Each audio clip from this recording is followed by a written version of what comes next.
अच्छा, सबर का फल जो है वो कितना मीठा होता है, आज मैं आपको उसके ऊपर एक कहानी बताता हूँ। ठीक है, ध्यान से सुनना, ध्यान से समझना। और ये जो कहानी है क्रिप्टो में काम करने वाले हर उस पर्सन के लिए, और जो क्रिप्टो में नहीं काम कर रहा है उसके लिए भी वैल्यूएबल कहानी है। तो जिस बिटकॉइन के बारे में आज हम और आप बात कर रहे हैं ना, जब ये 2009 में ये बिटकॉइन आया था उस वक्त उसकी वैल्यू 0 थी। ध्यान से समझना स्टोरी को कि उसकी वैल्यू 0 थी। उसके बाद क्या हुआ, मार्च 2010 में एक ऑक्शन रखा बिटकॉइन का, और उस टाइम उसकी एक वैल्यू रखी गई।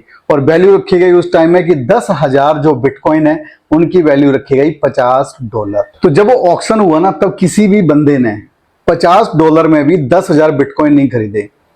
लेकिन मई 2010 में ही एक इंटरनेट पर एक ऐड आई और वहां पर यह लिखा हुआ था कि वो अपने 10,000 बिटकॉइन बेचना चाहता है। तो फिर भी किसी ने उस पर ध्यान नहीं दिया। तो फिर उसने दोबारा पोस्ट डाली और उसने बोला कि भाई मैं 10,000 बिटकॉइन जो है इनको देकर 2 पिज्जा लेना चाहता हूं। जब उसकी ये ऐड चली, ये इंटरनेट पर आया, तो फ्लोरिडा का एक रेस्टोरेंट था, उसने क्या करा, 10,000 बिटकॉइन देकर उनसे जो है 2 पिज्जा दे दिए उनको। और वो जो थी वो बिटकॉइन की पहली ट्रांजेक्शन थी जहां पर 10,000, जी हाँ फ्रेंड्स, 10,000 बिटकॉइन देने के बाद में 2 पिज्जा लिए गए।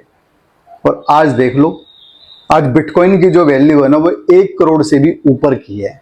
अगर उस टाइम उस बंदे ने पेशेंस रखा होता और उसको होल्ड करके रखा होता तो उन 10,000 बिटकॉइन की आज कीमत कितनी होती, 10,000 करोड़ रुपए। तो भाई इस कहानी से हम सबको एक ही सीख मिलती है कि सबको ना सबर करना सीखना चाहिए। ठीक है, आज के डेट में जितना भी हमारा यूथ आ रहा है या जितने भी हमारे नए भाई आ रहे हैं या हमसे बड़े आ रहे हैं, छोटे आ रहे हैं, जिन्होंने सबर किया है ना उन्होंने क्रिप्टो में पैसा बनाया, जिन्होंने सबर नहीं किया है ना उन्होंने क्रिप्टो में कुछ नहीं बनाया है। अब वो उस बंदे की बात करते हैं जिस बंदे ने बिटकॉइन को लेकर, जिसके नाम है कि भाई एक बंदा जिसने बिटकॉइन बनाया, जिसका नाम क्या है, उसका नाम है सतोशी नाकामोटो। अब ये माना जाता है कि उसके पास में जो ना टोटल लगभग 10 लाख बिटकॉइन उसके पास है। अब अगर ये सच्चाई है तो आज की डेट में उसने पेशेंस रखा था तो आज के डेट में वो 10 लाख करोड़ रुपए का मालिक है। अब समझो कि 15 साल लगे और 15 साल में कोई चीज 0 से 1 करोड़ की हो गई। आप वैल्यूएशन निकालो मार्केट में और किसमें इतनी वैल्यूएशन है। तो भाई एक ही बात बोलूंगा कि इसलिए सबर जो है ना जीवन में बहुत जरूरी है। फिर बोलो, जिन्होंने सबर किया है ना उन्होंने इस क्रिप्टो में पैसा बनाया है। अब आज की डेट में मार्केट ऐसी हो गई है कि शाम को बंदा पैसा लगाता है यार और सुबह सोचता है कि वो 0 से हीरो बन जाए। कैसे हो सकता है? तो सबको सबर करना पड़ेगा।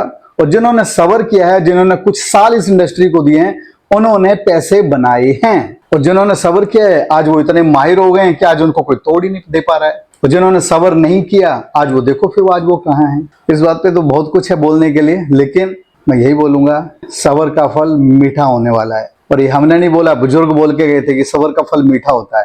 तो यहाँ भी सबर का फल मीठा ही है, खट्टा नहीं है। इसलिए ध्यान से समझो, गहराई से समझो कि क्रिप्टो क्या है और क्रिप्टो की क्या पावर है। तो चलिए मिलते हैं किसी नेक्स्ट वीडियो में। फैला दो अपने उन दोस्तों के साथ में जो दोस्त क्रिप्टो पर आज भी भरोसा नहीं कर रहे हैं।